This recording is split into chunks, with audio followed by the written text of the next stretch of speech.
इसके पहले वाले वीडियो में हम आपको पीएच वैल्यू के विषय में बता चुके हैं। पीएच वैल्यू क्या होता है,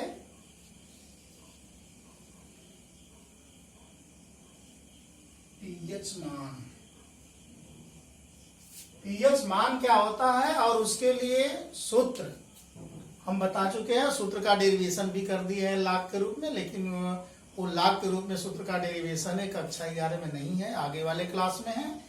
और इस पर आधारित कुछ न्यूमेरिकल जो क्लास 10 में आ सकते हैं उसको हम आपको बताने जा रहे हैं। जैसे इस पीएच वैल्यू से संबंधित आंकिक प्रश्न को हल करने के लिए कुछ महत्वपूर्ण सूत्र हैं जिनके द्वारा हम आसानी से पीएच वैल्यू निकाल सकते हैं। जैसे हाइड्रोजन आयन सांद्रण A 10⁻⁻⁻ pH एक फार्मूला है, और हाइड्रोक्सिल आयन सांद्रण भी निकालना चाहें तो A 10⁻⁻⁻ POH होगा, और एक formula H plus OH minus, इन दोनों का गुणनफल होता है 10⁻⁻14। एक और फार्मूला PH प्लस POH, इन दोनों का मान होगा 10⁻14। हाइड्रोजन आयन सांद्रण, हाइड्रोजन का जो पीएच है, power of hydrogen, power of hydroxyl, इन दोनों का जो योग होता है 14 होता है। अर्थात किसी कोई भी विलयन हो उसमें आप पीएच लें और पीओएच दोनों को मिलाने पर उसका वैल्यू आना चाहिए 14, या दोनों आयनों का गुणनफल होना चाहिए 10⁻⁻14। इन स्थितियों में तमाम, जैसे इसमें न्यूमेरिकल आ सकते हैं। न्यूमेरिकल इसका मतलब होता है आंकिक प्रश्न। जैसे कह दिया जाए कि किसी विलयन का पीएच मान 3 है, किसी विलयन का पीएच मान 3 है, तो उसका हाइड्रोजन आयन सांद्रण का मान बताओ। जैसे किसी विलयन का पीएच मान 3 है तो कह देगा कि उसका हाइड्रोजन आयन सांद्रण का मान कितना होगा। इसको हम निकालने के लिए इस सूत्र का प्रयोग करेंगे, पहले वाले सूत्र का। ये जो हम 4 सूत्र लिखे हैं, इन चारों सूत्रों की मदद से कोई भी सवाल हाई स्कूल लेवल पर आएगा, आप लोग बहुत ही आसानी से कर सकते हैं। जैसे इसमें हमने बताया ना, किसी विलयन का पीएच मान 3 है तो उसका हाइड्रोजन आयन सांद्रण का मान कितना होगा, हाइड्रोक्सिल आयन सांद्रण का मान कितना होगा, बहुत ही आराम से हम लोग निकाल सकते हैं। हाइड्रोजन आयन का निकाल लीजिए, हाइड्रोक्सिल का पूछेगा तो उसका भी निकाल लीजिए। इसको हाइड्रोक्सिल या हाइड्रोक्साइड आयन कहते हैं।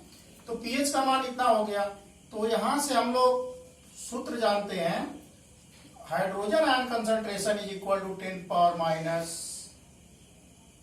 पीएच, ये लिखते हैं। और हाइड्रोजन आयन कंसंट्रेशन का मान यहां से 10 टू द पावर पीएच की जगह क्या रखेंगे, -3, ये माइनस है, पीएच की जगह 3, यानी इतना मोल प्रति लीटर आपका आ गया क्या, हाइड्रोजन आयन सांद्रण का मान। यह अगर इसका लक्षण पूछता है कि अम्लीय है कि क्षारीय है, तो 10⁻⁻7 पर उदासीन होता है, उससे जब कम उस 10⁻⁻7 पर वह कोई भी विलयन हो जिसमें H प्लस का मान, H प्लस आयन का मान 10⁻⁻7 हो तो वह विलयन उदासीन होगा। और 10⁻⁻7 से अगर हाइड्रोजन आयन सांद्रण का मान अधिक आ जाता है तो वह विलयन क्या होगा, अम्लीय होगा। यह मान 10⁻⁻7 से क्या बड़ा है, यानी हाइड्रोजन आयन सांद्रण उसमें अधिक है, तो ये विलयन क्या होगा, अम्लीय होगा। क्या होगा, अम्लीय, जिसको एसिडिक कह सकते हैं इंग्लिश में। और आप अगर चाहें हाइड्रोक्सिल आयन निकालने के लिए, तो इस कंडीशन में देखिए हम लोग जान रहे हैं एक formula, H plus into OH minus is equal to 10⁻⁻14। तो H प्लस का वैल्यू आया 10⁻⁻3 into OH minus is equal to 10⁻⁻14। इसको उधर ले जाएं, ये होगा 10⁻⁻14, 10⁻⁻3, इसको ऊपर जाएगा तब हो जाएगा 10 पावर -40 इंटू 10 पावर 3। ये दोनों ही आधार बराबर है तो घात क्या होता है, जुड़ जाता है। गुणा की स्थिति में जब जुड़ेगा तो -14 प्लस 3 दोनों मिला के हो जाएंगे 10 पावर -11। ये हो जाएगा आपका हाइड्रोक्सिल आयन कंसंट्रेशन का मान। इस कंडीशन में अगर पीएच का वैल्यू हमको मालूम है तो हाइड्रोजन आयन सांद्रण और हाइड्रोक्सिल आयन सांद्रण दोनों के हम लोग मान निकाल सकते हैं। इस प्रकार अगर हमको हाइड्रोक्सिल आयन या हाइड्रोजन आयन सांद्रण दिया हो तो हम लोग पीएच या पीओएच का भी वैल्यू निकाल सकते हैं। देखिए कैसे निकालेंगे। जैसे कह दे किसी विलयन का हाइड्रोजन आयन सांद्रण का मान 10⁻⁻⁶ है। किसी विलयन के हाइड्रोजन आयन सांद्रण का मान 10⁻⁻⁶ है, तब उसका पीएच वैल्यू बताइए, चाहे पीओएच वैल्यू बताइए, या उसका हाइड्रोक्सिल आयन कंसंट्रेशन भी बता सकते हैं। तीनों बता सकते हैं इन फार्मूला के द्वारा। देखिए कैसे होगा। पीएच ए वाला जो एच प्लस कंसंट्रेशन का मान इतना है तो पीएच भी पूछ सकता है, पीओएच भी पूछ सकता है, हाइड्रोक्सिल आयन कंसंट्रेशन भी पूछ सकता है। तो इस कंडीशन में कैसे हम लोग निकालेंगे, इस फार्मूले से निकाल देंगे। एच प्लस सांद्रण is equal to 10 power minus pH. तो यहां देखो एच प्लस का वैल्यू इतना है, 10 पावर -6 रख देंगे, 10 पावर माइनस पीएच रख देंगे, और इनके देखिए आधार इतना है तो इनके घातों का हम लोग तुलना कर देंगे। तो 10 की जगह 10 है, माइनस की जगह माइनस, तो पीएच की जगह कितना है 6। इस तरह पीएच का मान निकाल लेंगे कितना 6। अब पीएच का मान निकल गया तो पीओएच का मान बहुत ही आसानी से निकाल देंगे, क्योंकि हम लोग जानते हैं ये वाला फॉर्मूला, दोनों का योग कितना होता है 14। पीएच का मान याद रखिए 6, पीओएच इज इक्वल टू 14, 6 उधर जाएगा, क्या होगा पीओएच इज इक्वल टू कितना 14 माइनस 6, ये 8 हो जाएगा। हाइड्रोक्सिल आयन निकालना चाहें तो हाइड्रोक्सिल आयन के कंडीशन में ये होता है H plus OH minus is equal to 10 power -14। तो H प्लस का वैल्यू यहां देख रहे हैं 10 पावर -6, और ए हो गया OH माइनस, ये 10 पावर -14। अब यह 6 इधर जाएगा,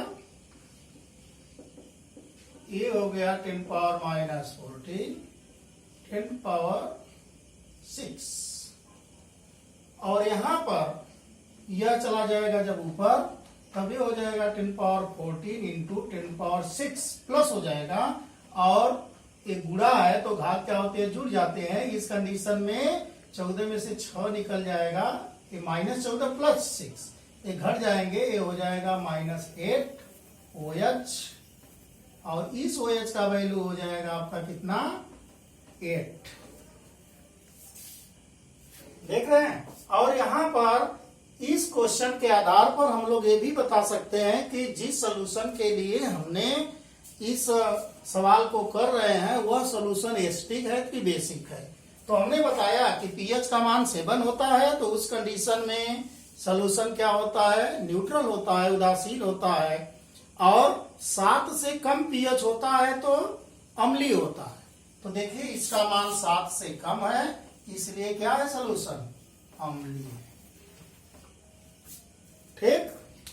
अब इसके आगे देखो एक और बता दे, इसमें कहीं भी आपको कोई सस्पिशन न रहे। इसमें अगर आ जाए, ये कहेगा कि मान लेते हैं कि कोई विलयन है या कोई अम्ल है, कोई अम्लीय विलयन है जिसका सांद्रण है 0.1 N। 1 N, ये 1 नॉर्मलता है, N जो है नॉर्मलता है 0.1 N। इसको हम लोग लिख सकते हैं 1/10 N। और देखिए ये HCl है ना, HCl में जब ये आयनाइज होगा तो हाइड्रोजन आयन सांद्रण प्राप्त होगा। तो इसमें यहां से हम लोग हाइड्रोजन आयन सांद्रण का मान लिखना चाहें तो ये हो जाएगा 1/10 और इसको लिख सकते हैं 10⁻⁻1। और पुनः इस सूत्र के द्वारा अगर पीएच का मान निकालना चाहे तो निकाल लेंगे। कैसे? ये हो गया H plus concentration is equal to 10⁻pH। H plus का वैल्यू 10⁻1 10⁻pH। यहाँ पर तुलना कर लीजिए घातों का। pH का मान आपका आ जाएगा 1 और 1 है तो इसका नेचर होगा क्या? अम्लीय, विलयन अम्लीय होगा। pOH का मान पूछेगा, 14 में से घटा दीजिएगा 13 आ जाएगा। H प्लस का आपको मालूम है तो OH माइनस का भी करना चाहे तो 10⁻−13 आ जाएगा। इसको भी हम लोग बहुत आसानी से कर सकते हैं। इस प्रकार जो भी क्वेश्चन न्यूमेरिकल क्लास 10 में आएगा आप लोग आसानी से कर सकते हैं। यदि आपको जो न आए तो कमेंट करके आप लोग बताइए। और इसके आगे इस पीएच वैल्यू का हमारे जीवन में क्या महत्व है उसके विषय में भी आपको हम थोड़ा बता दें। पीएच का हमारे जीवन में महत्व,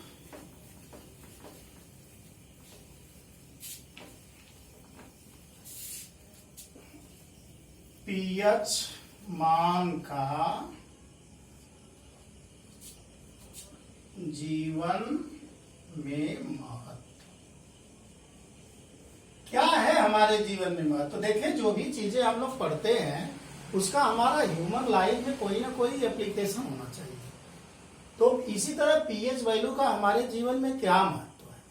पीएच वैल्यू का महत्व हम लोगों के पाचन क्षमता में है, दंत क्षरण के कंडीशन में होता है, और कोई भी जो जीवधारी होता है, प्रत्येक जो जीवधारी होता है अपने आप को कैसे एटमॉस्फेयर में समायोजित करता है। अगर समायोजित नहीं कर पाता है तो उस कंडीशन या उसका समायोजन न करने का कारण पीएच भी होता है। जैसे हम आपको पहले बताया ना, जैसे पाचन की क्रिया में पीएच का क्या महत्व है। अगर जैसे जो भी हम लोग भोजन लेते हैं वह भोजन जाता है ग्रास नली के द्वारा आमाशय में जाता है। आमाशय से एक रस का स्राव होता है, उसको हम कहते हैं HCl। HCl रक्त का स्राव होता है और उस HCl का पीएच वैल्यू 1.2 होता है, इसका पीएच वैल्यू। अगर कभी हम लोग खाना खाए हों और इस पीएच वैल्यू का स्राव अधिक हो जाता है तो उस कंडीशन में भोजन नहीं पचता है और डकार आने लगती है, उसको हम लोग कहते हैं कि एसिडिटी बढ़ गई। जब एसिडिटी बढ़ जाती है, एसिड की मात्रा शरीर में बढ़ जाती है, तो उस कंडीशन में हम लोग क्या करेंगे? उस एसिड की मात्रा को कम करने के लिए, प्रबलता को कम करने के लिए हम लोग क्या करेंगे? कोई क्षारीय पदार्थ को खाएंगे। जैसे बेकिंग सोडा हम लोग ले लें, चाहे मैग्नीशियम हाइड्रोक्साइड, मैग्नीशियम हाइड्रोक्साइड को अगर हम ले लें, ये देखिए वीक बेस है, और इस बेस का जब हम लोग सोल्यूशन लेंगे तो उस कंडीशन में जो एसिडिटी बढ़ी रहेगी वो धीरे धीरे ये जाएगा तो उसको न्यूट्रल कर लेगा और हम लोगों के शरीर को आराम मिलेगा। नहीं, कभी भी एसिडिटी बढ़ जाती है तो उस कंडीशन में जलन होता है, कच्ची डकार आती है, तमाम परेशानियां शरीर को होती है।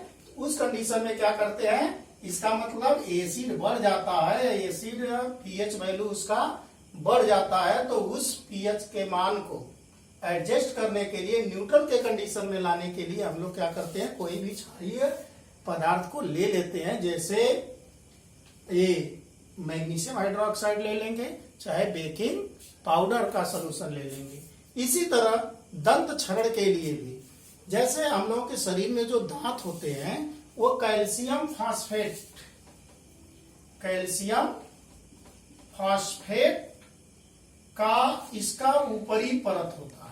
इसका जो ऊपरी परत होता है वह कैल्शियम फास्फेट का बना होता है। वह कैल्शियम फास्फेट हमारे शरीर का सबसे मजबूत अंग होता है और इस कैल्शियम फास्फेट जो दांत के ऊपरी परत पर होता है उसी को हम लोग कहते हैं इनेमल। और यह इनेमल जो है दांत को मजबूती देता है। और जब हम लोग कोई भी पदार्थ खाते हैं, कोई भी खाद्य पदार्थ खाते हैं, तो उस कंडीशन में क्या होता है, जो पदार्थ हम लोग खाते हैं तो दांत में कुछ लग जाता है, शर्करा हो या अन्य खाद्य पदार्थ हो जो दांत में लग जाते हैं, उस दांत में लगे हुए पदार्थ पर क्या होते हैं, बैक्टीरिया पड़ जाते हैं। और बैक्टीरिया उनको क्या करते हैं, निम्नीकरण करने लगते हैं। निम्नीकरण के कंडीशन में उसमें हो जाता है, जब निम्नीकरण होता है तो वह एसिड बन जाते हैं। और उस एसिड के बनने से यह क्या है, जो कैल्शियम फास्फेट का इनेमल है, वह एसिड क्रिया करते करते उस इनेमल का क्या करता है, क्षरण कर लेता है, क्षरण कर देता है। और बाद में धीरे धीरे वह एसिड जो होता है दांत के अंदर तक चला जाता है और दांत धीरे धीरे दांत का क्षरण होता है या दांत में सड़न उत्पन्न होता है। तो उससे बचने के लिए हम लोग क्या करेंगे, जो एसिडिटी बढ़ जाती है, अम्लीयता बढ़ जाती है, तो उससे बचने के लिए हम लोग अच्छे क्षारीय टूथपेस्ट का यूज करते हैं। और खाने के बाद प्रायः अच्छे ब्रश से क्षारीय टूथपेस्ट का यूज करना चाहिए, जिससे कि जो एसिड बनते हैं या लार के द्वारा ही जो एसिड निकलते हैं, या जो भोजन के बचे हुए या फंसे हुए दांत में फंसे हुए भोजन होते हैं, बैक्टीरिया के निम्नीकरण के द्वारा जो एसिड बनते हैं, उससे हम लोगों का दांत का इनेमल खराब न हो, उसको बचाने के लिए हम लोग अच्छे ब्रश से और क्षारीय टूथपेस्ट का यूज करके हम लोग क्या करते हैं, उस इनेमल के क्षरण को हम लोग बचा सकते हैं। तो दंत क्षरण के कंडीशन में, और इसके पहले हम बताए आपको पाचन के कंडीशन में, इसी तरह तमाम जीवधारियां होती हैं जो अपने को इस एटमॉस्फेयर में एडजस्ट करने के लिए एक हथियार के रूप में भी प्रयोग करते हैं। पीएच, जैसे बिच्छू हो गया, मधुमक्खी हो गया, चींटी हो गया, ये सब डंक जो मारते हैं तो उसमें एसिड छोड़ते हैं। आज जो एसिड होगा तो उसका एक पीएच वैल्यू होगा। तो उस कंडीशन में जो डंक मारते हैं तो हम लोगों को बहुत ही दुख महसूस होता है। अर्थात जहां पर वो डंक मारते हैं वहां पर या तो फूल जाता है, नहीं तो खुजली होने लगती है। या बिच्छू तो डंक मारता है तो आप जानते ही हैं। तो उस कंडीशन में वो क्या होता है, एसिड छोड़ते हैं। तो उस एसिड को न्यूट्रल करने के लिए हम लोग क्या करते हैं, कोई क्षारीय पदार्थ उस पर लेते हैं।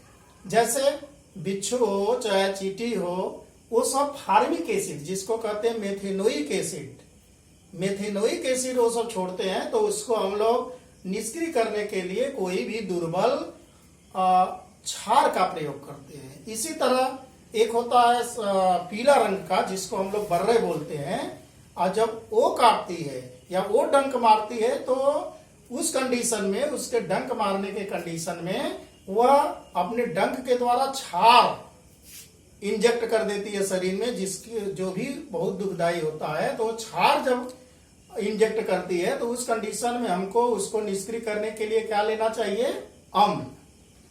तो कोई भी जीवधारी, प्रत्येक जीवधारियों के लिए जो प्रकृति ने दिया है एक हथियार बचने के लिए, या तो जो डंक मारने वाले हैं वह या तो एसिड या बेस, यही दोनों इंजेक्ट करते हैं। तो जो बेस इंजेक्ट करते हैं उसके लिए हमको क्या करना चाहिए, एसिड का प्रयोग करके निष्क्रिय करना चाहिए। और जो बेस इंजेक्ट करते हैं उसके लिए एसिड, और जो एसिड इंजेक्ट करते हैं उसके लिए बेस का यूज करना चाहिए। और वह कौन बेस है कौन एसिड है उसको हम लोग पीएच वैल्यू के द्वारा हम लोग देख भी लेते हैं।